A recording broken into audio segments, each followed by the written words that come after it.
अन्य समाचार सूरतથી ધુમ્મસના કારણે ફ્લાઇટનું શેડ્યુલ ખોરવાયું છે। એરપોર્ટ પર 3 ફ્લાઇટોને ડાયવર્ટ કરાઈ છે। 2 ફ્લાઇટને અમદાવાદ ડાયવર્ટ કરવામાં આવી છે। ઇન્ડિગો એર એક્સપ્રેસની ફ્લાઇટ ડાયવર્ટ કરાઈ છે, તો એર એક્સપ્રેસની દિલ્હી સુરત ફ્લાઇટને અમદાવાદ ડાયવર્ટ કરાઈ છે।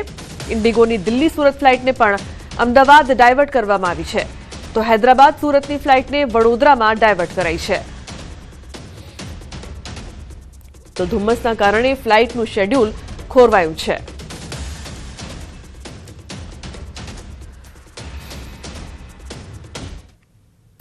અમદાવાદ એરપોર્ટ પર કસ્ટમ વિભાગની મોટી કાર્યવાહી। મહિલા સહિત 2 મુસાફરો પાસેથી $US મળ્યા છે। કસ્ટમ વિભાગે 63.44 લાખ $US જપ્ત કર્યા છે।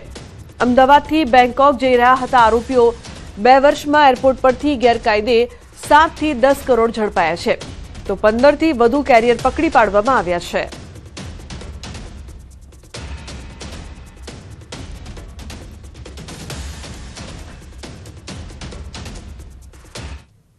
राज्य सरकारे 37 उच्च आईपीएस अधिकारीओनी बदली करता सौराष्ट्रना राजकारणमां चर्चाओ तेज बनी है। राजकोट रेंज आईजी अशोक कुमार यादव ने इंटेलिजन्स ब्यूरोना वड़ा तरीके मूकवामां आव्या छे, ज्यारे 2010 बेचना निर्लिप्त राय ने राजकोट रेंज डीआईजी तरीके निमणूक आपवामां आवी छे।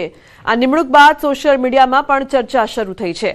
गुजसी टोकना गुनामां शामिल हिस्ट्री शीटर निखिल डोंगाए फेसबुक पोस्टमां लख्युं कि एक बाहुबली राजकीय नेता प्रयत्नों छतां जाबाज पोलीस अधिकारी निर्लिप्त रायनी निमणूक रोकी शक्या नथी।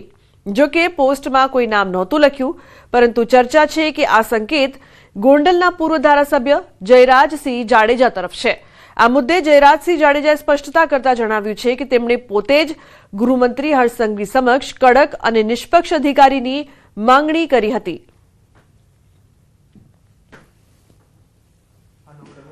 गृह राज्य मंत्री पासे मैं खुद ज मागणी करेली कि चूंटणीनो समय है અને ઘણા આક્ષેપ પ્રતિ આક્ષેપ થતા હોય।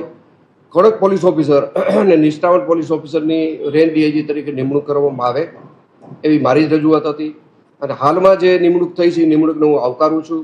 દિલદીપ રાયને જે રેન્જ ડીઆઈજી તરીકે નિમણૂક કરી છે એને હું આવકારું છું, અને અસામાજિક પ્રવૃત્તિ ઉપર પોતે સારી રીતે કામગીરી કરી શકશે એવી મને આશા છે।